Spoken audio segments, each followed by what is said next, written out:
श्री स्वामी समर्थ. जय जय स्वामी समर्थ. स्वामी महाराजांच्या कृपेने तुमच्या सर्व चांगल्या इच्छा मनोकामना पूर्ण हो ही स्वामीचरणी प्रार्थना. दिवाळी अवघ्या काही दिवसांवर येऊन ठेपली आहे आणि घराची साफसफाई करण्याआधीच आपल्याला घरातून काही वस्तू बाहेर काढायच्यात. तर त्या कुठल्या वस्तू आहेत त्या आपल्याला आजच्या या व्हिडिओमध्ये जाणून घ्यायच्या आहेत. तर दिवाळीत फक्त घराची साफसफाई करणंच महत्त्वाचं नाही आहे, तर घरातील ठराविक वस्तूंच्या असण्याने देखील देवी लक्ष्मी नाराज होते.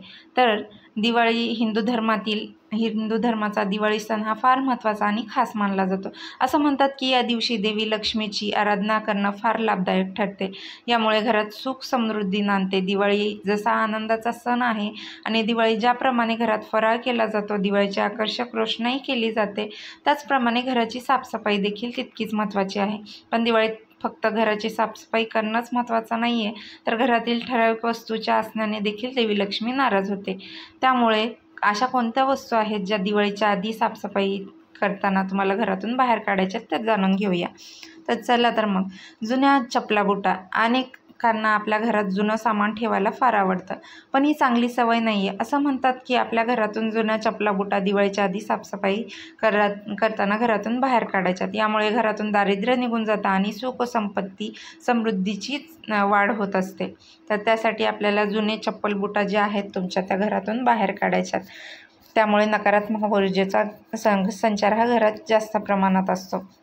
आणखीन दुसरी वस्तू आहे म्हणजे तडा गेलेला आरसा. तडा गेलेला आरसा किंवा तडा गेलेली जी काचेची वस्तू आहे ते नकारात्मकतेचं प्रतीक मानलं जातं. असं म्हणतात की तुटलेली काच जर तुम्हाला घरात कुठे सापडली तर ती घराबाहेर फेकून द्यावी. सर्वात जास्त नकारात्मक ऊर्जा ही तुटलेल्या काचेत आणि आरशातून पसरते. त्यामुळे घरात लक्ष्मीचा वावर होत नाही. जुन्या मूर्ती. आपल्यापैकी अनेक जण असे आहेत जे घरातल्या जुन्या वस्तू किंवा फुटलेल्या मूर्ती विसर्जित करण्यापेक्षा त्या घरीच सांभाळून ठेवतात. मात्र हे करणं फार चुकीचं आहे. यामुळे नकारात्मक ऊर्जेचा वावर होतो आणि घरात अडचणी वाढतात. तर अशा पद्धतीने ज्या जुन्या मूर्ती आहेत त्या आपल्याला दिवाळी येण्याआधीच आपल्याला त्या पाण्यामध्ये प्रवाहित करायच्यात किंवा जिथे कुठले मंदिर असेल तिथे नेऊन तुम्हाला त्या वस्तू ठेवायच्या आहेत. नंतर आहे जुनं कपाट. प्रत्येकाच्या घरातील कपाट ही अशी वस्तू आहे जिथे सर्वात जास्त पसारा असतो. अशा वेळी तुमच्या घरातील जुनं कपाट, जुन्या वस्तू आणि नको असलेले सामान वेळीच आपल्याला घरातून बाहेर काढायचं आहे. यामुळे आपल्या घरातील जी नकारात्मक ऊर्जा आहे ती दूर होईल आणि अशा पद्धतीने आपण आपल्या घरातून ज्या काही नकारात्मक ऊर्जा पसरवणाऱ्या वस्तू आहेत त्या आपल्याला घरातून बाहेर काढायच्यात. तर त्यासाठीच तुम्ही आजच ह्या वस्तू तुमच्या घरामध्ये असतील तर त्या बाहेर काढायच्यात. आणि दिवाळी हा सण लक्ष्मी मातेचा आगमनाचा सण आहे. या दिवशी घराची साफसफाई करून काही विशेष उपाय केल्याने लक्ष्मी माता ही प्रसन्न होत असते. असे मानले जाते की घरात नकारात्मक ऊर्जा काढून टाकल्याने सकारात्मक ऊर्जेचा प्रभाव वाढतो आणि घरात सुख समृद्धी येते. दिवाळी सण मोठा नाही, आनंद तोटा असं म्हटलं जातं. सुख समृद्धी घेऊन येणारा हा सण सर्वांचा आवडीचा. या सणापूर्वी घराची साफसफाई करून काही विशेष उपाय केल्याने लक्ष्मी माता ही प्रसन्न होते. तर त्यासाठी तुटलेली भांडी, फर्निचर किंवा घरातील ठेवलेली कोणतीही तुटलेली वस्तू ही नकारात्मक ऊर्जेचं प्रतीक मानलं जातं. ते घरातून बाहेर फेकून दिलं पाहिजे. तसेच जे कपडे तुम्ही घालत नसाल ते दान करावेत. जुने कपडे घरात नकारात्मक ऊर्जा वाढवतात, त्यामुळे दिवाळीपूर्वी ते घरातून बाहेर काढायचे. आणि जुनी वर्तमानपत्र, मासिके किंवा घरातील इतर कोणतीही निरुपयोगी वस्तू या भरपूर जागा व्यापतात आणि नकारात्मक ऊर्जा आकर्षित करतात. तसेच गंजलेल्या लोखंडी वस्तू घरातून बाहेर काढायच्यात आपल्याला. तुम्ही त्या लोखंडी वस्तू तुमच्या उपयोगी नसतील तर तुम्ही त्या विकू पण शकता. ज्या इलेक्ट्रॉनिक वस्तू घरामध्ये बंद पडलेल्या आहेत त्या तुम्हाला वेळीच घरातून बाहेर काढायच्यात. बंद पडलेल्या वस्तू कसं आपल्या घरामध्ये दरिद्रता आणि सतत भांडण तंटे किंवा ज्या काही तुमच्या यशामध्ये समस्या अडथळे येत असतात त्या निर्माण करतात. त्यासाठी तुम्ही ह्या बंद पडलेल्या इलेक्ट्रॉनिक वस्तू वेळीच घरातून आपल्याला बाहेर काढायच्यात.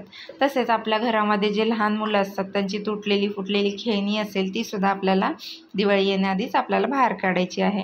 सुकलेली अथवा वाळलेली फुलं घरात ठेवणं अशुभ मानलं जातं. तर दिवाळीच्या आधी नवीन फुलं ठेवा. म्हणजे जे काही तुम्ही फ्लॉवर पॉट किंवा काही कुठल्या वस्तू वापरता शकता त्या वस्तू तुम्ही जुन्या झाल्या असतील तर त्या पण घरातून बाहेर काढायच्या, नवीन आणि आकर्षक अशा वस्तू तुम्हाला घरात आणायच्यात. आणि तसेच काळा रंग अशुभ मानला जातो, त्यामुळे काळ्या रंगाच्या वस्तू घरापासून दूर ठेवा. या गोष्टी काढून टाकल्याने घरात सकारात्मक ऊर्जेचा प्रभाव वाढतो. तसंच दिवाळी हा नव्या सुरुवातीचा सण आहे. या गोष्टी काढून टाकून तुम्ही तुमच्या आयुष्यात नवीन सुरुवात करू शकता. असे मानलं जाते की या उपायांनी देवी लक्ष्मी प्रसन्न होते आणि घरात धनसंपत्ती येते. तर तसेच दिवाळीच्या दिवशी घरात दिवे प्रज्वलित केल्याने घरात सकारात्मक ऊर्जेचा प्रवाह वाढतो. मंदिर स्वच्छ ठेवा आणि देवी देवतांना फुलं अर्पण करा. गायत्री मंत्राचा जप केल्याने मन शांत होते आणि घरात सकारात्मक ऊर्जा निर्माण होते.